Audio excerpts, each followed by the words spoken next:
Welcome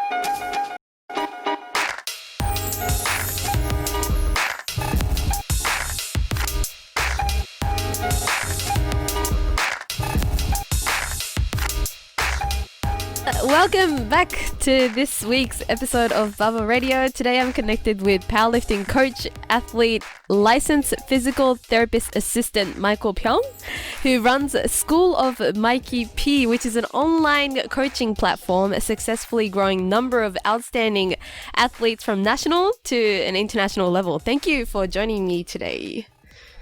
Oh, you're welcome. I'm happy to be here. Thank you for having me.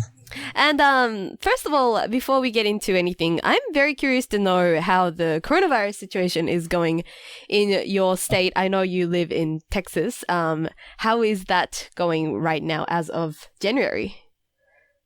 It's very bad. It's the worst it's ever been. Mm-hmm. I think every day is record new cases, record death. Like every day, it's like increasing. I think around the holidays, like Thanksgiving and the holidays now, people know you're not supposed to really travel, gather, see family, but people do it anyways. Everyone says we were safe, but statistically, just numbers, it's just you just can't if everyone does it. So it's not looking very well, especially with the cold season as well, right? Yeah, and in Texas, we don't have a shutdown or anything. Okay. Oh, okay. They kind of let the different states just, some states are shut down, but then they just let every state kind of do it however they want. We're not shut down, but it's still there. Yeah. And I know like different states in America have like a mask policy. Is that a thing in Texas as well? I'm not too sure. I'm sorry. I think everyone is encouraged to wear it, and most public places are mandating it. It's more normal to mandate, but I think some people who want to rebel, they'll say you don't have to wear a mask, or it's not mandated, but it's encouraged, I guess. Right. Okay. And how is how did this coronavirus situation? I know it's going for a very long time now. How did that affect your coaching? I know you're an online coach, and also how is that? Are meets still being run in Texas? Sorry, that was two questions. Yeah. Meets are still being run. But I think just they have to follow like certain rules, like certain amount of people. You have to clean after each person, or like there's rules like that you have to follow. And I think there's not as many meets available, but they're still around. Okay. And then you have to like wear your mask, things like that. Okay. So you have to wear your mask during your lifts? Yes. Okay. And then if you don't, then they can disqualify you or just throw you out of the meet. They're kind of allowed to do whatever they want if you don't follow the rules. Okay. Well, that's kind of reasonable. I think in Japan, you're not allowed to have like you're the only one who's allowed to go, so there's no audience. So it's only the lifters that are competing, and people are allowed to take off their masks during their lift, but when you finish you have to put it back on. So I think kind of different style. No, we're supposed to have it on the whole time. And then, for example, if like you're lifting and you deliberately go up there without it, the judges on the platform can disqualify you. Wow. And then going back, I think this has happened going back later, even though the meet is over and you got your totals. If people see like on video, like on Instagram, and they have proof that you're doing that, then they can still go back and erase your total. Whoa. That's crazy. It's happened here. Oh, wow. Something like that has never happened before. Yeah. So, just wear your mask, and then like if you're lifting and sometimes the mask is loose, it like slips. They're reasonable about it. Okay. But if you're just deliberate, you know? Okay. Yeah. So as you said, like there are not many meets that are available, and I know you coach a lot of clients. How is that affecting your coaching? In March, March to summer, I had a lot of people kind of. It's more because of like gym access, not really because of the meets. If their state is shut down and they can't work out, and most people need to go to the gym, they don't have their own equipment. Right.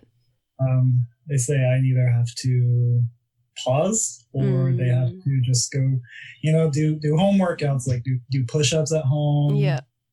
Do like lunges in their backyard or just make their own equipment.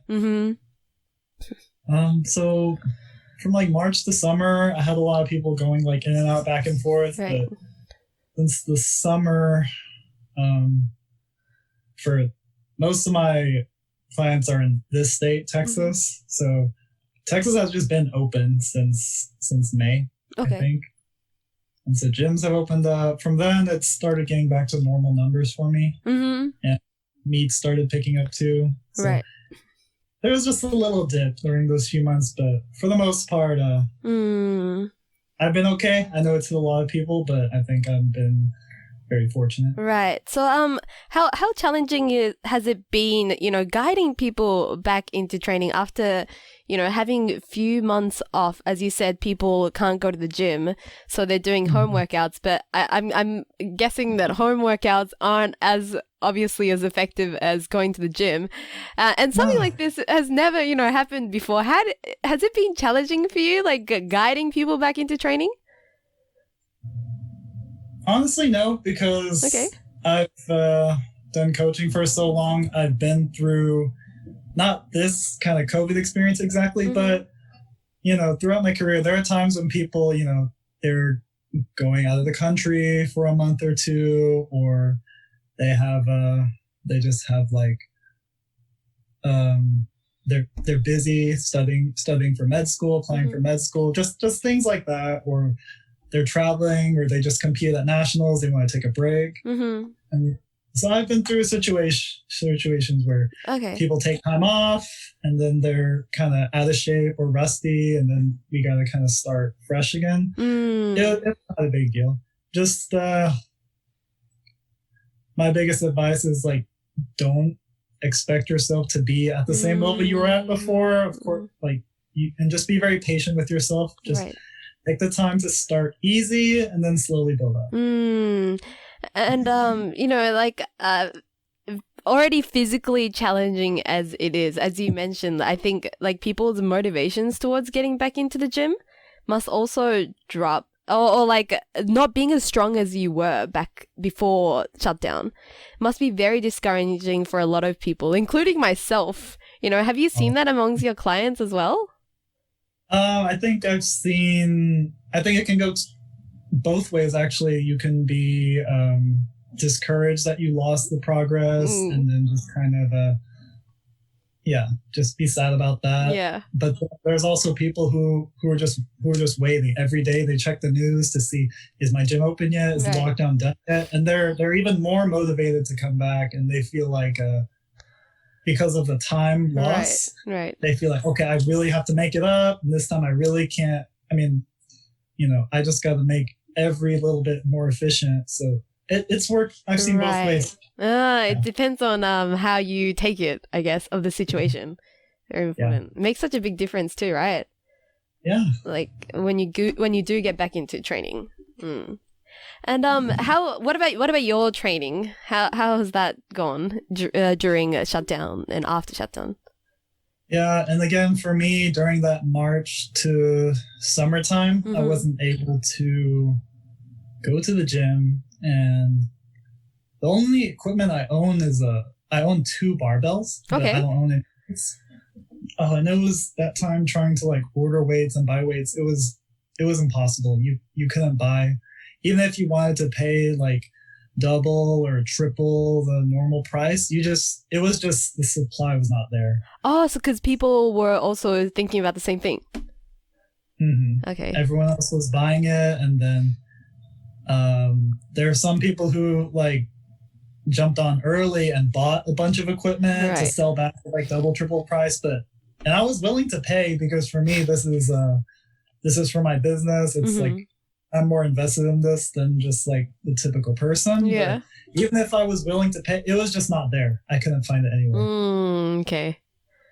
So I had to do, but I did have 2 barbells. Yeah. I just use like 45 pounds and do like curls. I would go out in the street and like do lunges, like sets of 20 or sets, I don't even remember. Just a lot of high push-ups, wall push-ups, that kind of thing. And the thing that was okay for me was at my work for physical therapy. They have equipment there. Right. Not like a barbell, but they have some dumbbells up to 50 pounds, and they had like leg press machine, lat pull machine, row machine. Okay. So I could get some of my workout in there. I couldn't do like my competition lifts. Right. So really the approach for me and the approach for my lifters during quarantine was, since we can't do our barbell lifts, we will just try to work on our weaknesses. Right. Because I think a big thing that happens for powerlifters specifically, we focus so much like on the big 3, which you should. But then people have issues. They have like issues with weaknesses in other muscles. People have issues with injury. And if you're always just focusing on pushing the barbell lifts, you don't ever really create time for yourself to work these issues. And it was for some people, it was like the perfect time to where they don't have the pressure of a meet. Right. They don't have the pressure of like pushing programming. They could just really stop and not worry about being in a rush. And they could work on making their knee healthy, or if they have a shoulder injury, just so we made the most out of it for Okay, so I think sorry. I think everyone just has something that they can work on. And you know, and things that you mentioned like prehab and rehab exercises and working on your weaknesses is something that you can do not only in the gym but also at home, right? So it was probably very convenient. Yeah, it just worked out well enough. And then the motivation for doing it, because you know, if you're doing powerlifting, your motivation is to like lift heavy. You want to do like heavy deadlifts, heavy squat. Yeah. But my way to kind of get them to buy into the rehab and work hard on it is this is going to make your, let's say we're doing like a shoulder rehab, working on your back. If you had weakness there. My motivation was that when you come back after working this for 2 months, your bench is going to be better. Or if we fix your shoulder and your shoulder hurts on squat because you can't get the right positioning, once that's fixed, that's going to make your squat better. So long term, I had them looking to even though it's not the big 3 lifts, how this will apply. Right. Okay. So it's more setting long-term goals, because I know that it's not, like you said, you know, not doing rehab exercises is not as sexy as doing like big 3 exercises, and you know, people would be discouraged by that. But looking at it for like, you know, it's a chance for you to work on your weaknesses. I think it must have been a good time. That period must have been. Yeah, good. Okay, so just moving on a little bit. How long have you been coaching?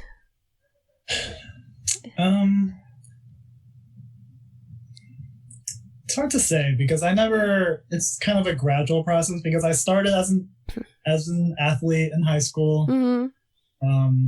with just like no intention of coaching. But then over time, you can't help but to just not notice, like, what am I doing this week? Or why did my coach give me this much, like this number to do when I feel like I can do more, or I should do less? Right. And I just, over time, just started to have questions about that. Right. I don't think I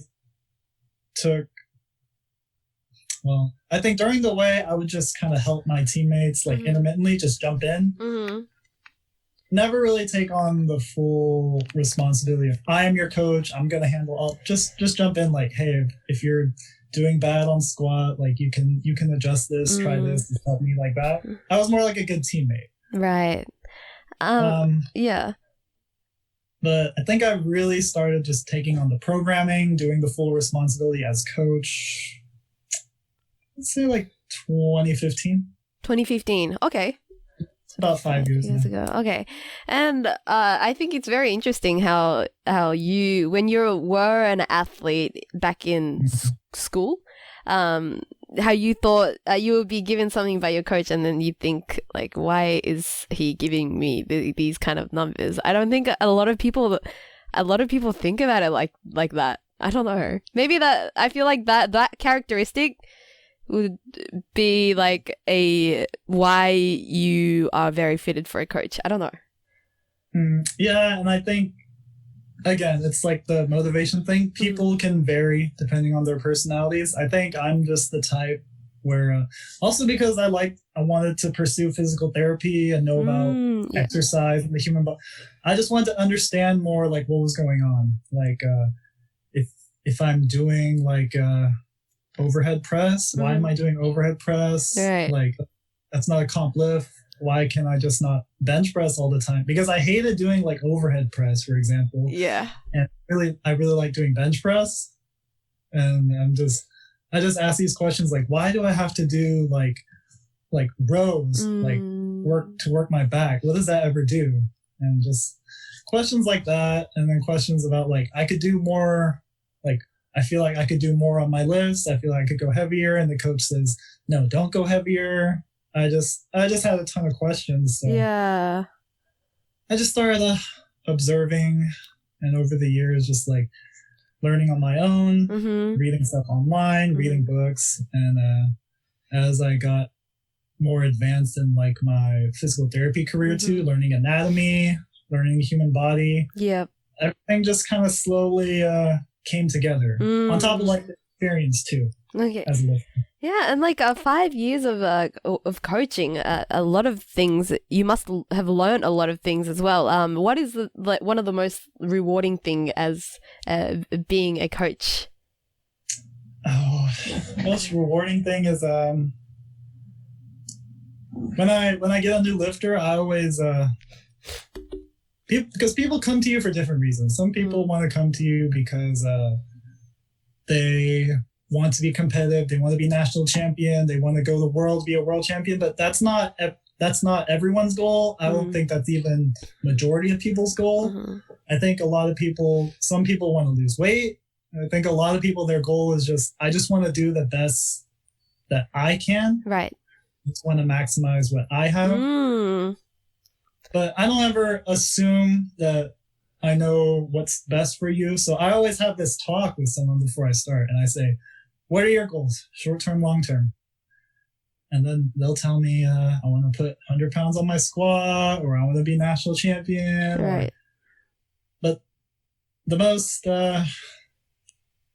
best part of this is just going back. Like, let's say we've been coaching for like 6 months now, and we go back and see, hey, what was the goal that you wanted to do? Put 100 pounds on your squat, and we see, we put 120 pounds on your squat. Right. It's just kind of going through the checks of helping everyone like achieve what they want to achieve and helping them get there the fastest way possible and being efficient about it and having fun along the way. Yeah. Having fun. And I think it sounds a lot like I think it's very easy to get caught up in short-term goals, but realizing that you have achieved something long-term is also very satisfying for both ends, right? As a athlete and also as a coach as well. Yeah, I think both is definitely important. I asked them for both. I asked them, what's your short-term goal? What's your long-term goal? And if possible, I try to make it, sometimes they conflict, but if it doesn't, it's my job, of course, to try to do our best to mix the two and just help the lifter as much as I can. And sorry, I'm just personally curious. Do you have any clients that are like, I want to achieve like a very unrealistic goal in such a short term? And how do you tell them that it doesn't work like that. So just personally curious. Yeah, those people, there are a ton of people like that. And I have a ton of people like that. Every coach, I think, has people like that. And I think they're like the younger, right. newer. They haven't really done serious. They may have just been lifting for a long time, but not done like serious, like dedicated programming with emphasis on like rehab, form, recovery, all that. They haven't done that for like a year and seen what is the like reasonable progress I can make. Yeah. For example, let's say, I mean, you say you want to add 200 pounds to your squat, 200 pounds to your bench, 200 pounds to your... Sorry, I'm talking in pounds, but I feel like... Kilos, no, it's fine. It should be all right, yeah. Let's say you want to add 100 kilos to all of your lifts in 6 months. Mm-hmm. It sounds like a big goal to me. I mean, I'll tell you that it's not likely, but we can try. I'll say we can try. But what we have to do is we have to do everything right. You have to do the programming correctly. You have to send me the videos for feedback. You have to get your nutrition. Yeah. You have to get your calories and your protein in. You have to sleep enough. Yeah. Get your vitamins. Just take care of everything in order to have that maximal progress. And let's say, you wanted to add 100 kilos to every lift in 6 months. Let's say in 3 months, you added 50 kilos to each lift, which is I don't think it would happen. But we try for it and we see. So if you added 50 kilos to each lift in 3 months, then 6 months, adding 100, we're on track, you see? Right. But then at like usually it's going to be at the 3 month mark, you know, like 10 kilos on your squat, maybe like 5 kilos on your bench, maybe 10, 15 on your deadlift, which is still great progress for 3 months. But then I look at that and tell you, so we did everything we could. We did the programming, we did nutrition, recovery, and you can see how it's not going to like add up. Mm-hmm. I say, what more can we do? Right. I just have a talk with the lifter. And then from there, once they actually kind of see it like as data, not just as like, I want to do this. Yeah. To me, when a lifter says something like that, I call it's like an abstract goal. Mm-hmm. Right. Even though they have like concrete numbers in mind, but it's just it's just so remote to me. It's like an abstract goal. But then once you're able to put like some data down after they've been with you for a bit, they start to realize like, oh, maybe I need to change my goal. Right. I think it's very interesting that you don't, when lifters say something like that, you don't like shut them down and be like, that's not realistic. You're more like, let's try it, and then letting them kind of observe that how realistic their goals were, and then kind of like self-reflect once they have like done a certain period of training, and then making them realize for themselves. I think it's very interesting that you approach it like that. Yeah, and the first thing I say when I do that is my opinion. I don't think this will happen. In my experience, I don't think this will happen, but I don't like telling people it can never happen. Right. And people don't like hearing that either. Yeah, I think if you have a goal and you really want to do it, I say all we can do is try our best and then see what we can do. But once you know like what I think, some people, if I tell them I think this is not a good idea, then they'll say, oh, I'll do what coach says. Right. But then some people just say, I know you think this is a bad idea, but I still want to do what I want to do. And they have just, you can call it stubbornness, or you can just call it willpower. It's it's like the same thing. In a positive way, willpower. Yeah. Yeah. Some people just have that very like strong willpower. So, and I don't like to tell people you can't do this because when I was a lifter, I was kind of mentioning like ask my coaches, like, can I do more? I think I can do more. And they say no. Like, you should. I really didn't like that. It just felt like, and I know they did it because they had like the best like intentions for me. Yeah. But it's like a mental, like psychological effect on me. It just affected me negatively. And I think if you're psychology is big in all sports, not just like powerlifting, but any sport you do. If you're just mentally not there, if you mentally can't focus, if you have like stress and other factors bringing you down, I believe that does negatively impact performance. I don't want to do that to my lifters. Right. And having willpower is a very good trait. You just need to direct it at the right goal, right? I think it is a very important trait. Yeah, for sure. Especially for something like lifting, where you have to kind of dedicate to it for a long time to see results. You don't just see the results after one day of training. Right.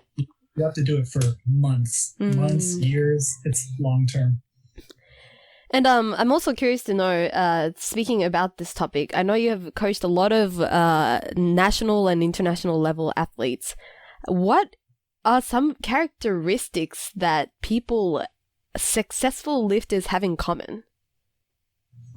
Sorry to put you on the spot, but yeah, and I don't like I mean, I'll answer, but I just don't like questions where like what like I don't like statements like never and always, or what do all these lifters have in common. But of course, everyone has to be willing to like work hard, put in the hours. And all I really ask from my lifters is give me your 100% effort. If I say you have to squat 150 kilos today and you fail it, but you gave me 100% effort, that is okay. Because we can see, if we just look at what you did, we can analyze it, we can go back and fix the mistakes we did and look towards making you better in the future. But if you're just a person that's just like, you're going to give up, or you're just going to be discouraged, you're not going to try, then I can't do much for you. So that's the thing I need. I need that 100%, like that give me everything you got. Right. I need that. The work ethic and maybe the resilience is something that successful lifters might have in common. Yeah. Very important. Yeah, because if you're not willing to do it, then there's no progress almost. Yeah, there's some people who are very strong and they can be multiple time like national champion, world champion, but if they don't have that work ethic and they're inconsistent, that inconsistency in their training will, I mean, just statistically, it'll show up like inconsistency at competition too. Right. And sometimes in a big moment that can bite you. Likely not. It depends on how talented you are, but it can happen. And also, giving your 100%, not everything goes right. So like, for example, during times of, this pandemic, and no one really expected this, and, life happens, and sometimes you can't give your 100%. Well, given the situation. And, maybe not stressing or dwelling over that and then moving forward is also maybe one of a good trait. I don't know.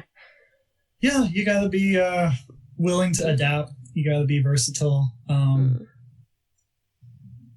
A lot of my lifters traditionally will do their nationals in the US is usually held in the like spring, summer, like April to May.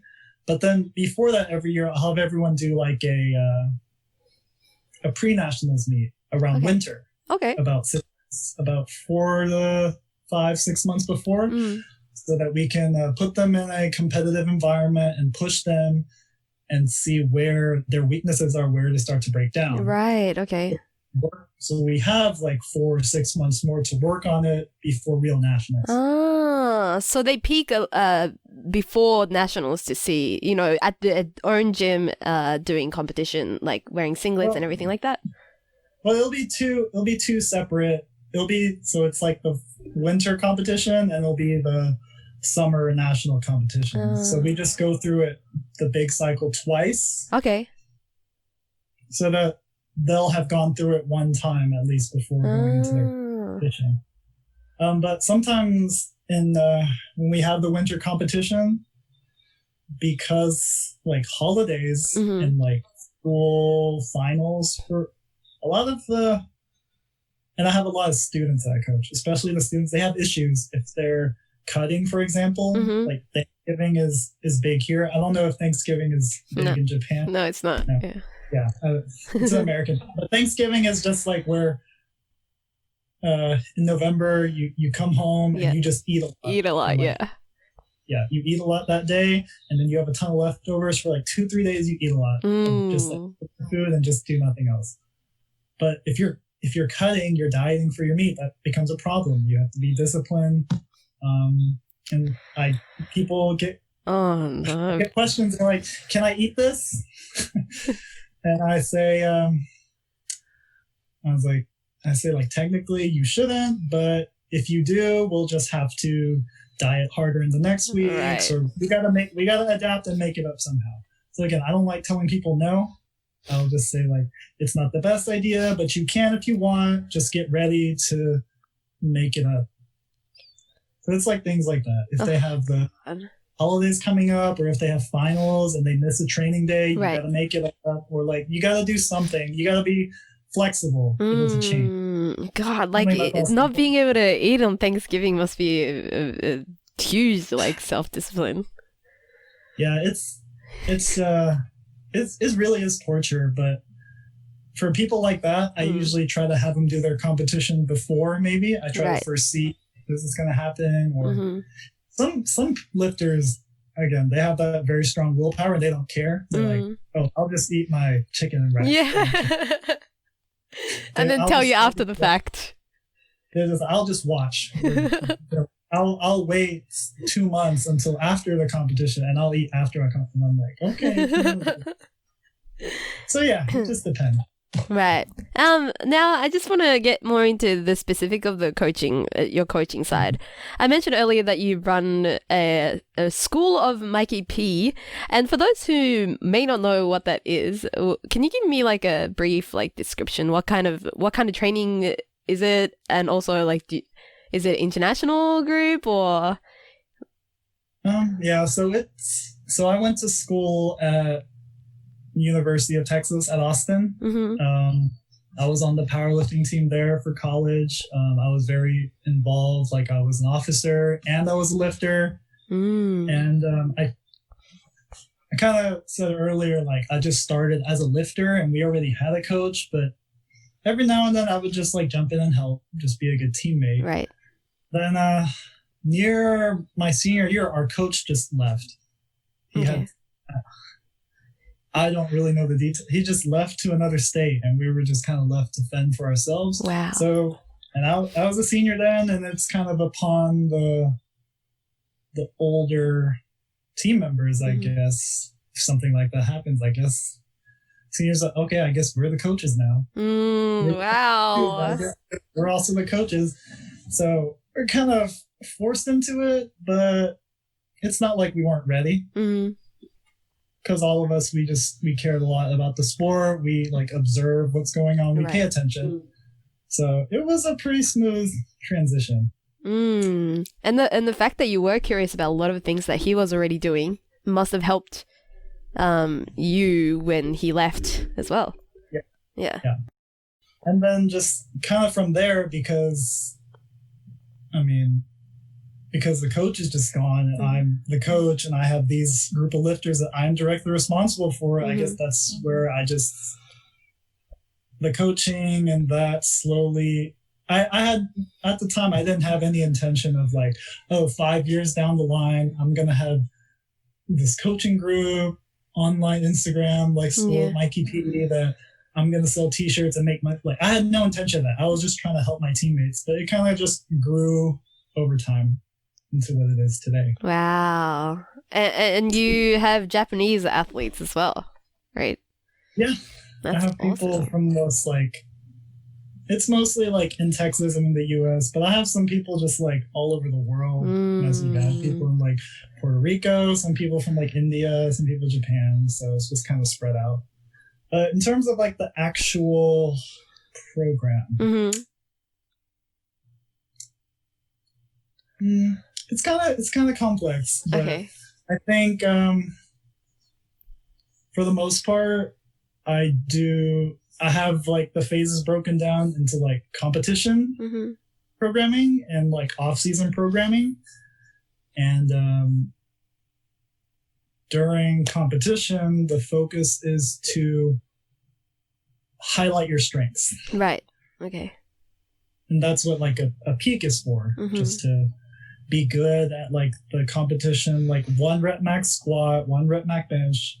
We don't care if you're good at doing 10s, like during competitions. Maybe in off season that's good, but we'll worry about that 1 rep max, and we're going to make your strength stronger during competition. Right. During off season is where we kind of switch gears and go backwards and work on your weaknesses, where we make your weaknesses better.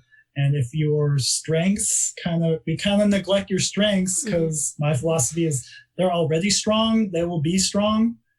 And I think if you keep having these weaknesses just lingering around, these weaknesses will hold you back. Right. Eventually, yeah. And it's kind of both, like not working on your strengths will hold you back too, but that's why there's the balance for me. I spend time in the comp season working on your strengths, and off season working on your weaknesses. Right. And so it's more broken down into cycles, and you know, developing this kind of like programming, is this something that you implemented from looking at what other coaches are doing, or did you kind of do like an trial and error with your clients or your athletes to develop like your own original way of coaching?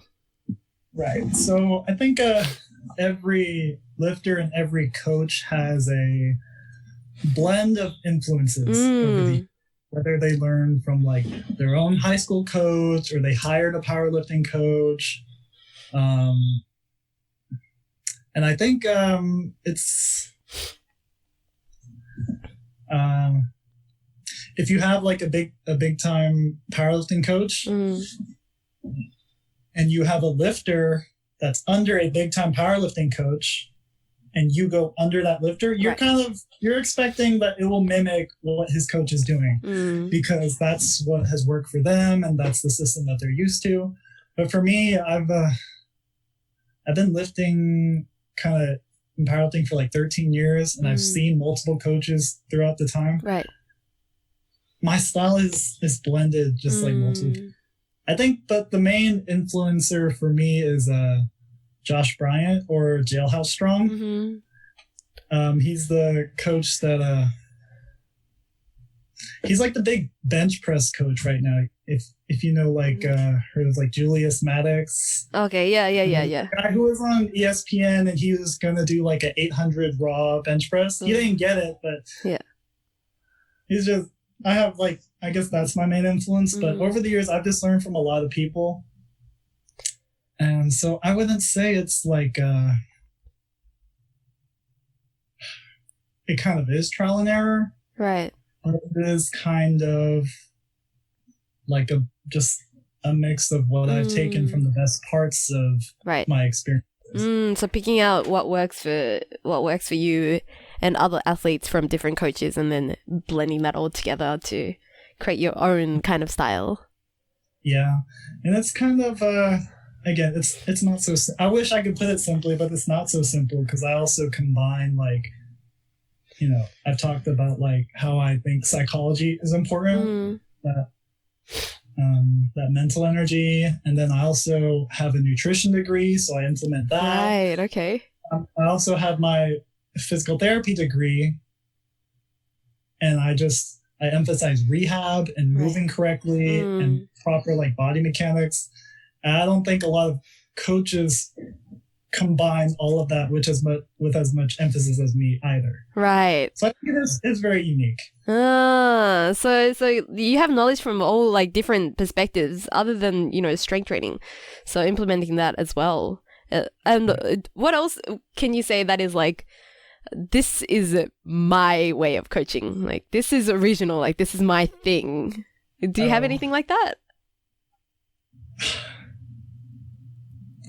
Well, I think put you on the spot. Sorry. Most people, I think, nowadays use like RPE, but it's the same thing as RPE, but I do like the reps in reserve, and I call it like tank reps, which is just like if you do a 3x5, let's say I squat like 200 kilos, 3x5, and then every time I had 3 reps, RPE 7, I call that like 3 reps in the tank, or T3. Right. And and I've done that for a long time, but over the years, people have been like, what is that? Or like, what are you doing? Or why don't you just call it RPE? Like, right. And I was like, I was doing this first. Yeah. And then just people try to change it, but I don't think there's anything really special about it. It's just the way that I've chosen my style, that I've chosen to. There's nomenclature. What you decide to call it. All right. It's a thing in Japan I've seen a couple of times. Like online coaching, like platform is growing right now in Japan, and we've just like almost taken off. Like we've just gotten into it, and I've seen coaches where they take 100% of their program from US athletes, like US coaches. And Japanese people don't know this because they don't speak English. So it's like they're doing a program that is 100% someone else's program and then putting that into the... It's a copied program. Yeah. Copy and paste program. Yeah, I don't know if you have that in the States too, but it's a thing in Japan. I can't believe people do that. Yeah.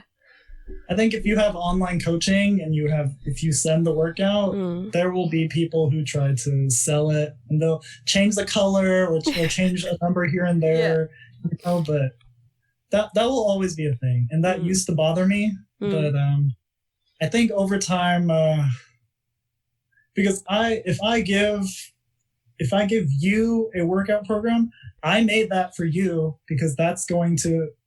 Everyone has different strengths, different weaknesses, and I gave that to you to target your strengths and weaknesses. If you give that to your friend, she probably doesn't have the same strengths and weaknesses as you. Right. So she can do it, but you will get great results out of yours, and they may get good results, or they can get bad results. And, I think over time, people will always be able to tell. Right. It'll show eventually by time. It's like telling a lie. Like over time, you may get away with it a few times, but eventually you will get caught. For sure. Definitely be exposed. I mean, even in Japan, maybe eventually it'll tell. I don't know.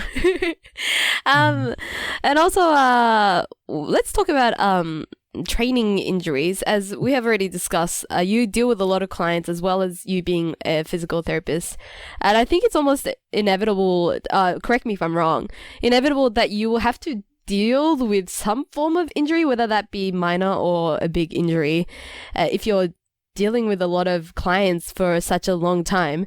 And I also have a big interest in this topic since I have been through several injuries, and then, I know how challenging it is to deal with it. But before that, have you been through a injury yourself?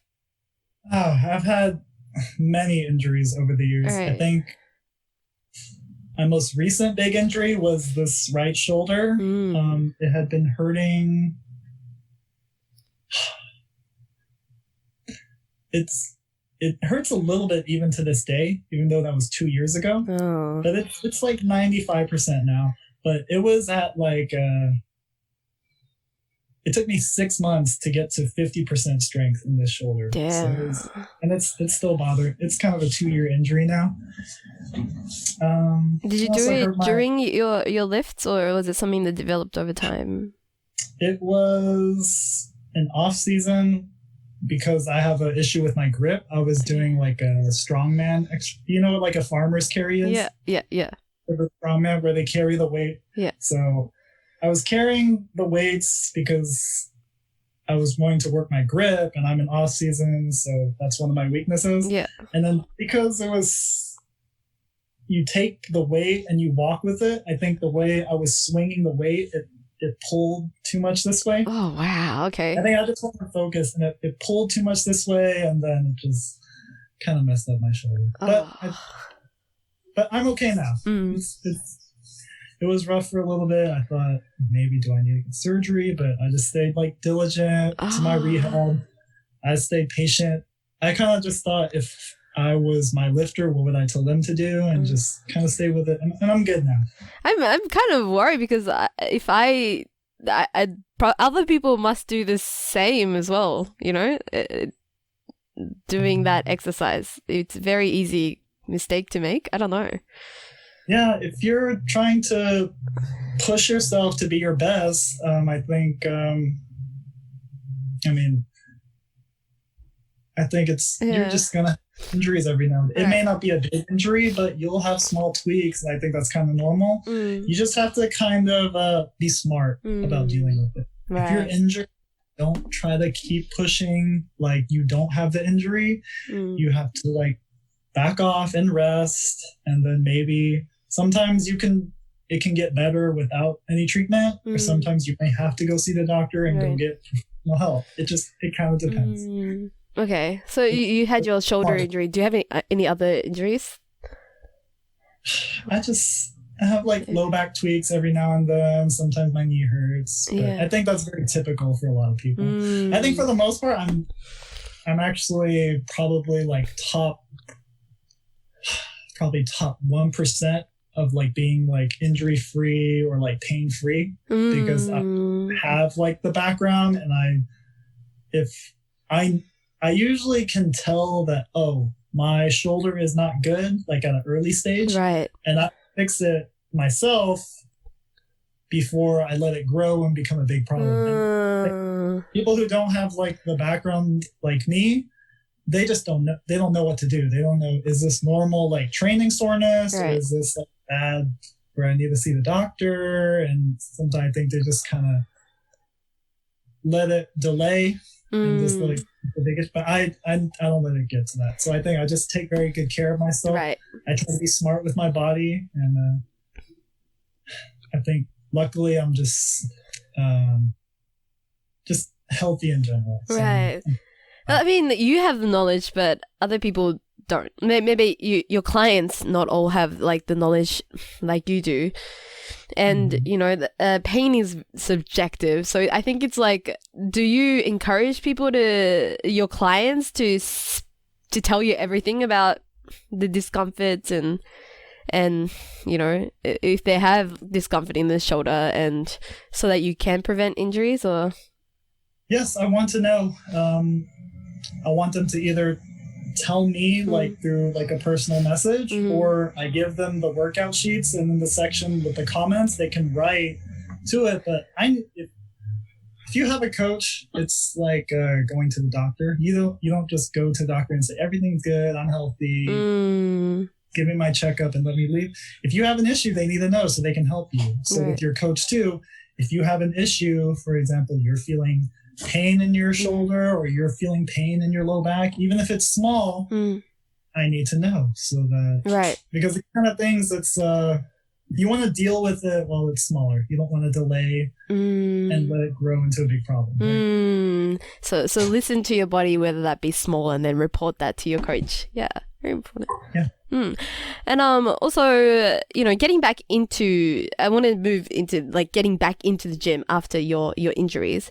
There must be a lot of course, like physical challenges, but also mental challenges. And what are some of the things that you keep in mind as a coach, you know, when athletes get back into the gym, maybe physical and mental? So two big questions. So if you've had an injury, the chances of a re-injury of that, just your percentage, the likeliness is higher. Right. Just because you already have damage in that area, and you probably got hurt in that area because your body moves a certain way, or you have a certain form, or some tendency that made that hurt. And even though we do rehab to fix it, that tendency will still be there on top of like the damaged tissue or the damaged area. So I always try to go easy, and I let them know if you have pain above, I usually use like 2 out of 10 as my parameter. Sometimes it's expected for you to have a little bit of pain, but if you only have like 1 out of 10 pain, that's okay. I think if you can keep it at 2 out of 10 pain or below, it's okay. Finish your workout.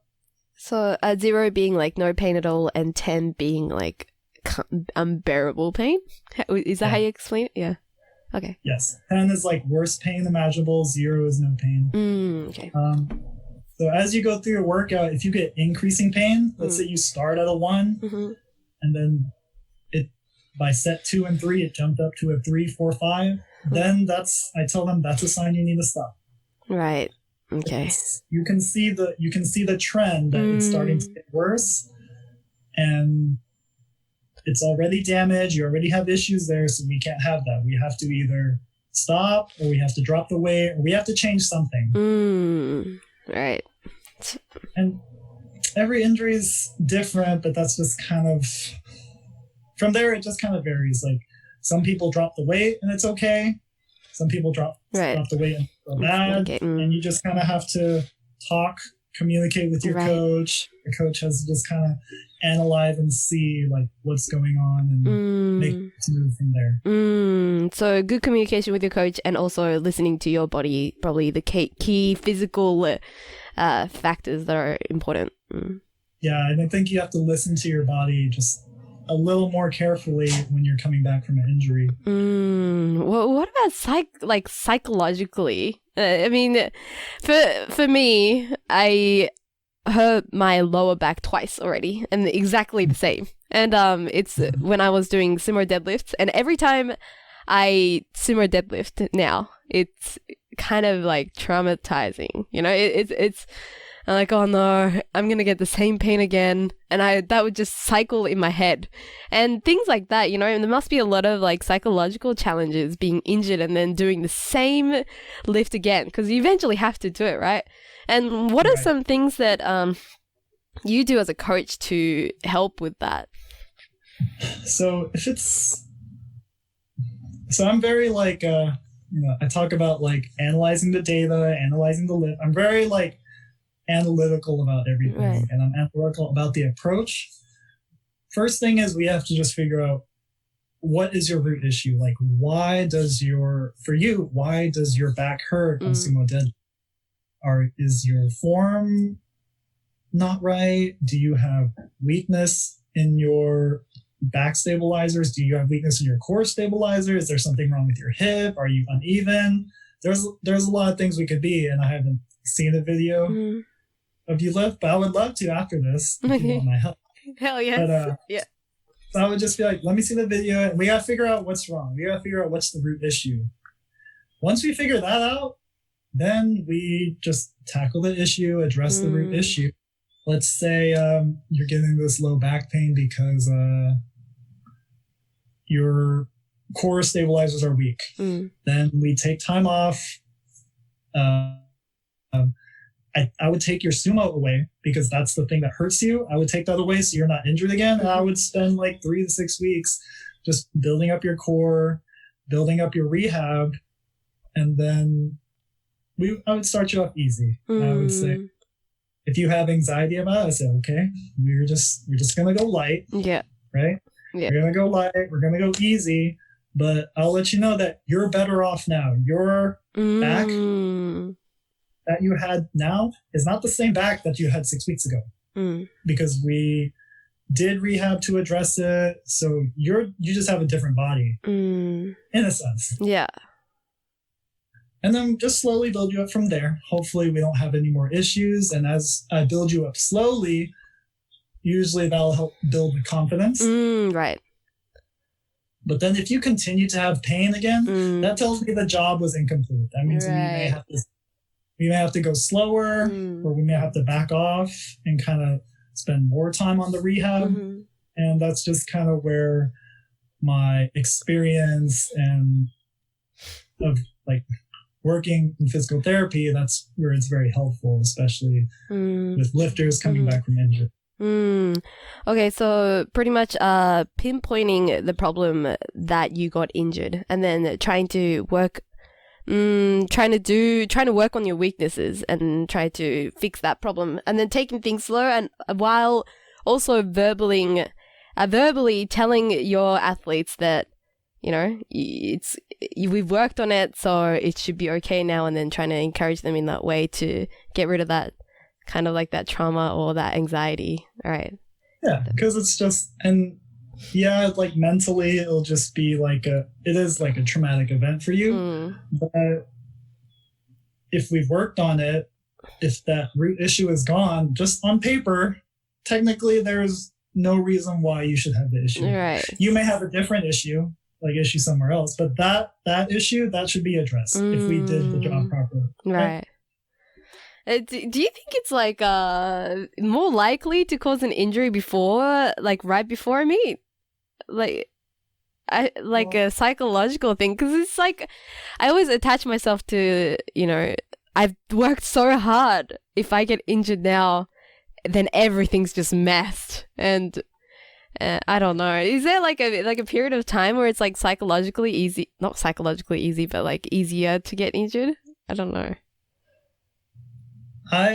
From what I've experienced with me and my lifters, I think people usually get a big injury kind of away from a heavy lift, away from the competition lift, when you're doing something kind of easier or lighter, or a movement that's new. Yeah.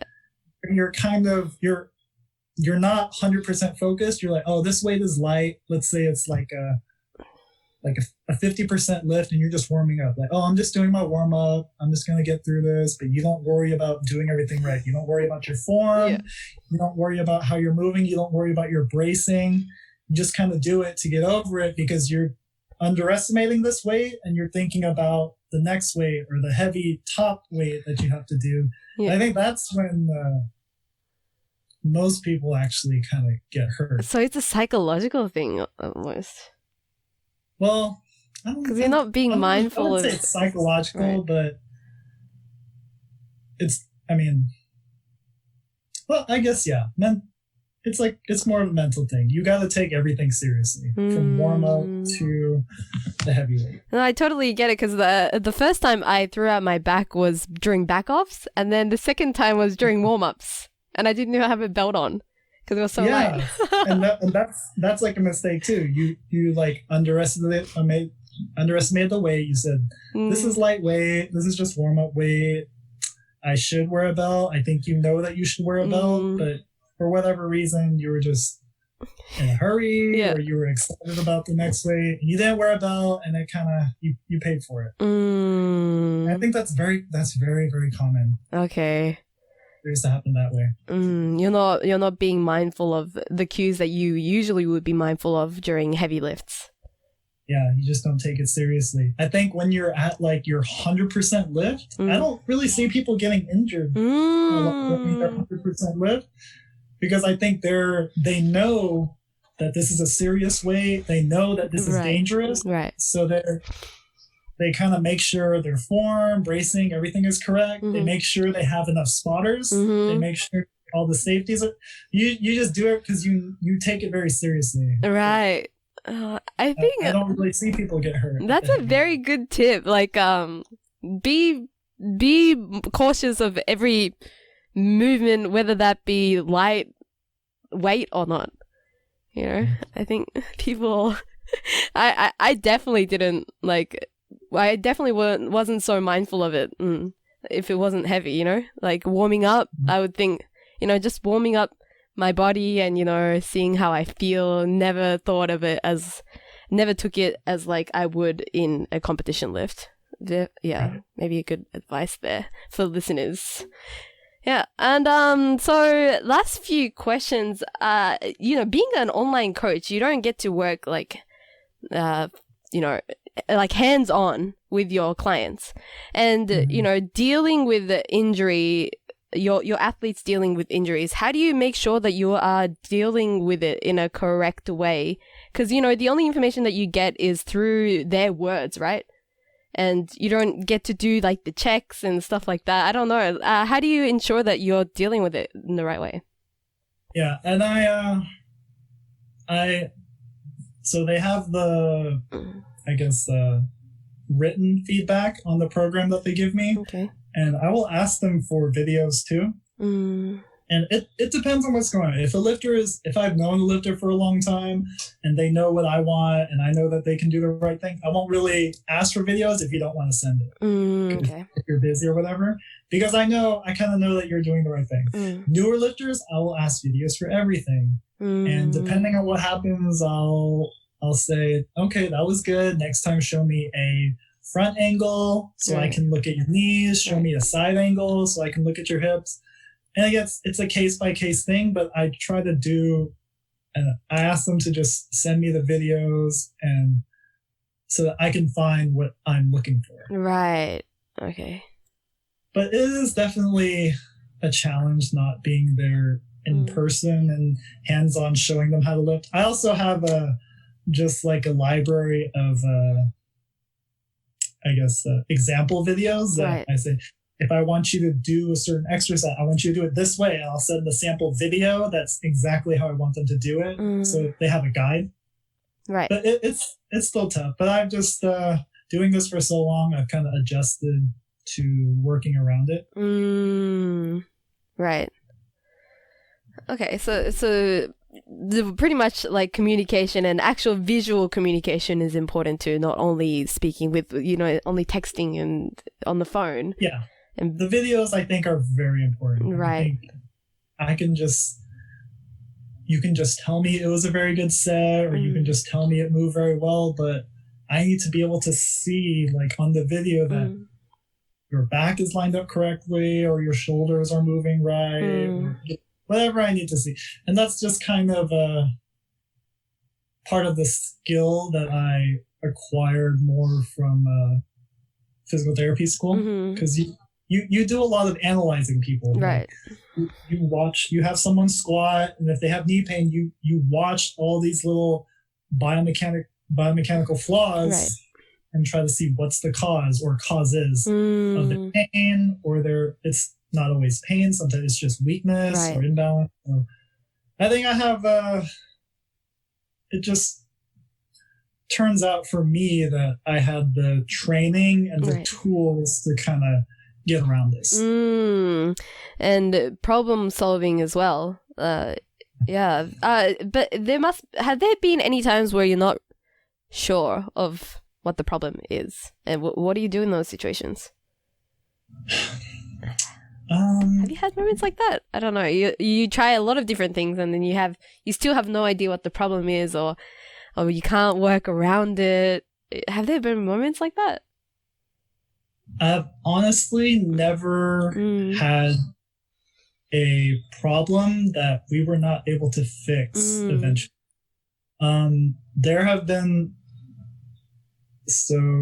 There was someone that I coached who had a lot of hip pain. Right.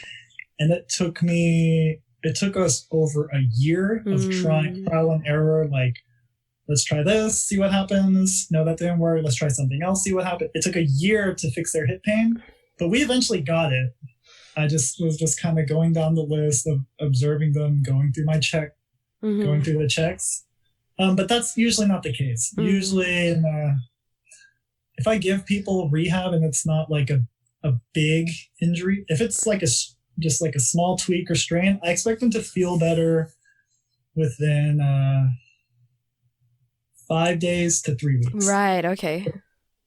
So if it goes longer than 3 weeks, then I kind of consider that, okay, maybe that wasn't the right approach. Maybe we need to try a different angle. Right. But over time, it's just because this is what I do. Like, the coaching is not my main job. The physical therapy is my main job, and that's what I do. Like, 40 hours a week. Right. And that's my specialty. So I can usually figure it out just because I have so much experience with it. But that one person with the hip injury that took a year, right. I was like, and we tried everything. I think after like 3 months, I was like, 3 months is a really long time. I was like, I don't know what else I can do. I was like, you need to see the doctor. You need to get an X-ray, MRI. All right. They saw the doctor, and the doctor said, "Oh, you need surgery." What? Okay. The doctor was also like, "I don't know what we can do for you. Let's just get surgery." This person was young. They were like 20. Okay. Like, you're not 20 trying to do surgery. I was like, maybe we should just try a little bit longer, and we stuck with it, and now they're good. That's insane how like even a doctor couldn't figure it out, but you were able to work around it in a year time. Like that explains how much like different perspective that you have as being an athlete and a powerlifting coach. But I guess like a doctor has only a certain not vision, you know, that perspective of they don't know what it feels like to lift and things like that. So I think and the doctor will only see you for 30 minutes at most, or like 5 minutes usually, and they'll just say, all right, and then take this medicine or do heat and ice, or like they'll just say don't squat anymore. Like, the squatting hurts you, don't squat anymore, and they'll just say, then see how you feel that. Because this is like a powerlifting, this is like a competitive approach. We can't just say don't squat. Maybe for like temporarily we'll say don't squat for like a month, but we can't say like don't squat for a year. So we have to be able to work around it. And this person was kind of said at the beginning I asked people to give me their full effort. They were very patient with me, and they worked hard at everything I gave them, even though they were still having pain, and there were times when they're like, I don't think this is working. They still tried their best, and eventually we got down to it. And that's your key thing, right? 100% effort. You gotta try your best. Yeah. And go ahead, sorry. If you didn't try your best, then we don't know if it was the approach wrong, was the programming wrong, or was it just didn't work because you didn't try. Right. Also, you know, I know there are a lot of like information nowadays about post-injury training and how you shouldn't stop training completely. You shouldn't rest. Like I know a lot of people that are like, go back to the gym next day and then try air squats and things like that. But it doesn't really sound like your approach. You would try to maybe rest a little bit and then build it back up. What is your take on post-injury training? Just briefly, I know it depends on the athlete and what the injury is, but maybe just give like is there any brief advice on that? Yeah, I mean, of course, it can vary by a lot, but I think if your injury was great enough to stop your workout or to hinder your workout where you couldn't do the weight you were supposed to do, then I think it's realistic to say that it's not going to fix by tomorrow. Because injuries and rehab is it's like lifting. It's a longer process. Like if you get shoulder surgery,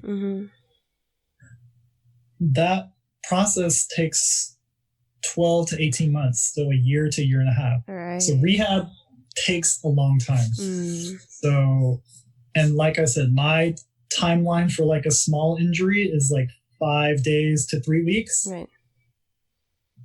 And one day is not enough for your body.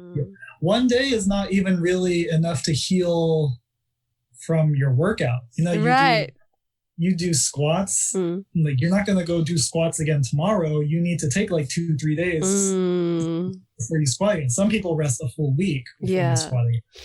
So if you have an injury, like that's greater in terms of the damage done compared to like a workout, I just don't expect it to feel better in a day. Yeah, it's like all of a sudden I feel like resting is bad now. Like post injury, that's like a thing now, right? Like a trend that you go back to training right after injury. I don't know. I feel like I haven't seen that, but I can see why some people may say that because they're kind of afraid of losing the progress. But you have to really think, you have to be like honest with yourself. How bad is this injury? And you have to think, what is the worst thing that can happen? And usually the worst thing that can happen is a re-injury. Right. And you'd have to think, if I went back to back and I got a re-injury, was it worth it? Are you training? Is your competition this week? Right. Like very soon that you have to go back? Is your competition in a year and you have the time to like take this slowly and do it the right way? Or like, usually people don't have to rush into the gym to get it done. They have the time. They can kind of back off, let their body rest, do the rehab properly, take it slow. Just because like usually a re-injury is just so devastating. Yeah. I can speak that for myself too. Yeah, and I think I just like give that advice to my lifters too. I tell them, like I said, I don't tell them you can or can't do anything, but I tell them how much good it may do. Like if you got injured today, you want to go back to the gym tomorrow, I say you probably won't be able to do the same way. You'll still probably hurt. And that's like best case scenario. And worst case scenario is you may get injured again and you could, you may have to go get surgery or whatever. It's like, it could just get a lot worse than it can be better. Right. And it sounds like removing the emotional side of it all is important. And stepping back and then thinking about it in a logical way, and think about more of your long-term goals than your short-term goals. Like bring that topic back a little bit. But maybe that's one of the key factors that are important after injury. Would you agree? Yeah, I think it's important to not be so caught in the moment. And I think if you have a coach, that's kind of their job to help you not be so biased, be able to see objectively, be able to put all the data together and see what is like the best outcome, what is the worst outcome, and just make a good judgment decision. Well, yeah. If you don't have a coach and you have to do that by yourself, I mean, that's rough. But then I think usually people know what the right thing to do is. Right. Even if they don't have much knowledge. Even if they don't know or if they're just stubborn, I think people know. Yeah. If you just break it down. Listen to your body. Right. Well, there you go. Where can people reach you? Are you like taking clients right now or? Yes, I have openings. So the best way to reach me is on Instagram through DM. My personal is call me Mikey-P. But then also I have a separate account for the coaching program, which is School of Mikey-P. You can message either one. Oh, there you go. Well, to me, I have to read it all anyways. So. Yeah, I'll put that in the description of this episode. And also, as I mentioned earlier, you also have a Japanese client, and also I'm sure you're aware of like maybe few Japanese powerlifters. What are some of your impressions of Japanese powerlifters? The thing I learned very early on, like when I was a freshman in college, is that Japanese powerlifters are the best bench pressers. Right. And now there are a lot of people now who have like a really big arch and really short ROM and are good at bench. But back then, when I was starting school, like in 2010, I didn't really see that in America. Right. And until my coach told me to look up he gave me like a list, look up these Japanese people and then benching, and they were benching like ridiculous weight that I couldn't even like squat or deadlift. They were benching it. They were holding it in their hands. Right. And I was like, oh, okay. I was very impressed. And then after I saw that, I got like the Japan powerlifting T-shirt. Oh, okay. I became a fan after that. Oh, so. Nice. So bench press technique. Yeah, very impressive. Yeah, for sure.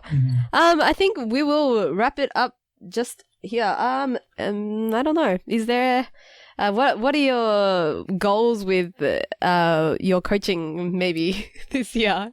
Sorry to put you on the spot. Well, just everyone, I just want to help them reach their full potential. Whether that be, and again, this depends on their goals. If they want to be strong, if they want to lose weight, if they want to be more competitive, if they want to be healthier. I just want to help everyone just reach their goals as efficiently as possible.